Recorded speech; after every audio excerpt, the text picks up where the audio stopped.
বিজেপির তৃণমূলের চক্করে এরা নানান সমস্যার মধ্যে পড়ছেন। তৃণমূল বিজেপি মিলিয়ে এই সমস্যাগুলো তৈরি করেছে, সেটা এদের জন্য বেঠিক হচ্ছে বলে আমার মনে হয়। খাদ্য এবং জীবিকা সংগ্রহ করতে যা সময় যায়, কাগজ সংগ্রহ এদের সময় করা সম্ভব হয় না। তৃণমূল কংগ্রেস কি বলছে আমি জানি না। পশ্চিমবাংলার মতুয়া সমাজকে সবচাইতে বিপদে ফেলেছে প্রাথমিকভাবে তৃণমূল বিজেপি রাজনীতির দাবা করতে চায়, দাবার ভরে করতে চায় এদের, আর কে কাকে কিস্তিবাদ দেবে তার জন্য এদেরকে ব্যবহার করে এবং এদের সর্বনাশ করে। বাম আমলে রাজনীতির নেতাদের দেখেছেন নাকি? বাম নেতাদের যে ওখানে গিয়ে সকাল দুপুর সন্ধ্যে আমার দল করো আমার দল করো করতে না।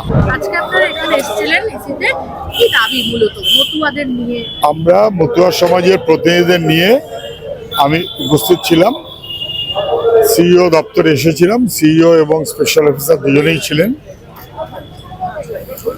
এই মানুষগুলো তো স্থায়ীভাবে বসবাসকারী মানুষ, আজ না, বহু বছর বহুদিন, বছরের পর বছরেরা ভোটও দিয়েছেন।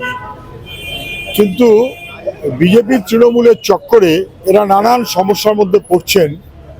এদের ভোটের অধিকারকে সুনিশ্চিত রাখাটা যেন অসুবিধা না হয়, আমরা এটা বলতেই এসেছিলাম। এরা গরিব লোক, ভেসে ভেসে চলে।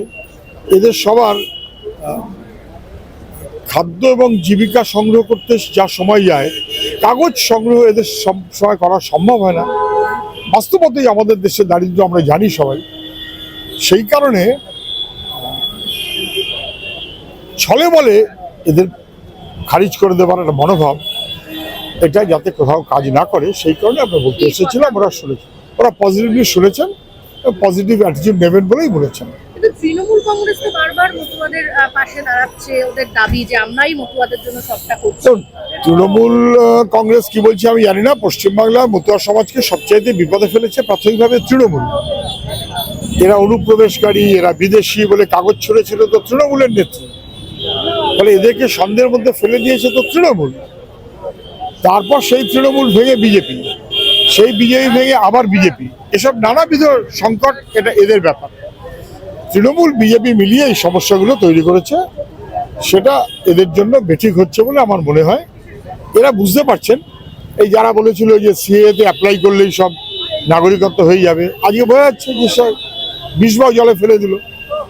যেন সেই বিপদ থেকে তৃণমূল বিজেপি যাই চেষ্টা করুক, এদেরকে রক্ষা করা যায়, এটাই এদের একমাত্র আবেদন। কিন্তু মতুয়াবাড়ির তিন প্রধান, সুব্রত ঠাকুর বলুন, শান্তনু ঠাকুর বলুন বা মমতা ঠাকুর, তিনজনেই তো তিন দিকে রয়েছে। সেখানে তো কংগ্রেস বা সিপিএম এর কোনো অস্তিত্ব নেই। একজন বিজেপিতে, দুজন বিজেপিতে, একজন তৃণমূলে। তো তারাই তো মতুয়াদের। মতুয়া পরিবার, মতুয়া বাড়ি একীভূত ছিল এবং ঐক্যবদ্ধ ছিল, তাতে রাজনীতির সরাসরি অংশগ্রহণ ছিল না। বাম আমলে রাজনীতির নেতাদের দেখেছেন নাকি? বাম নেতাদের যে ওখানে গিয়ে সকাল দুপুর সন্ধ্যে আমার দল করো আমার দল করো করতে না। ওরা ওদের কাজ করবেন, আমাদের উচিত সবাইকে সাহায্য করা, এই তো রাজনীতির কাজ। সেইটা দল মনোভাব থেকে মুখ্যমন্ত্রী 12টা বাজিয়েছেন। মুখ্যমন্ত্রীর থেকেই বিজেপি, সেই বিজেপি থেকেই আরেক বিজেপি। ফলে এখন পরিবারটাকে ভাগ করে দেওয়া হয়েছে, মতুয়া সমাজকে ভাগ করে দেওয়া হয়েছে। এই বিপদ ওদের বাম আমলে ছিল না। কোথাও গিয়ে কি সবাই মতুয়াদেরকে ভয় দেখিয়ে নিজেদের ভোটটাকে কুক্ষিগত করার চেষ্টা করছে? বলতে পারবো না, এটা ছিল না। মতুয়া সমাজ যেরকম মনে করছে সেরকম ভোট দিয়েছেন, বরাবর তাই হয়েছে, তাই নিয়ে কখনো কোনো বিড়ম্বনা হয়নি। কিন্তু এখন এদের ভোটের জন্য যেমন খুশি জবরদস্তির মনোভাব বিজেপি তৃণমূল দুপক্ষের যেটা আছে, সেটা মতুয়া সমাজের জন্য বিষমত। এখন কি আপনারা চাইছেন যে এদের পাশে দাঁড়িয়ে যাতে? না, আমরা বরাবরই এদের পাশে দেখেছি, আমরা বরাবরই এদের পাশে দেখেছি, কিন্তু কখনো এদেরকে রাজনীতির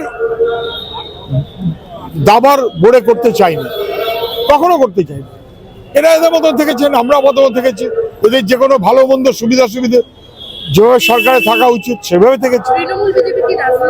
তৃণমূল বিজেপি রাজনীতির দাবা করতে চায়, দাবার বড়ে করতে চায় এদের, আর কে কাকে কিস্তিবাদ দেবে তার জন্য এদেরকে ব্যবহার করে এবং এদের সর্বনাশ করে। আরো ভালো ভালো খবর দেখতে সাবস্ক্রাইব করুন বাংলা হান্টের ইউটিউব চ্যানেল। বাংলা হান্টের আরো খবর দেখতে নজর রাখুন। বাংলা খবর মানেই বাংলা হান্ট।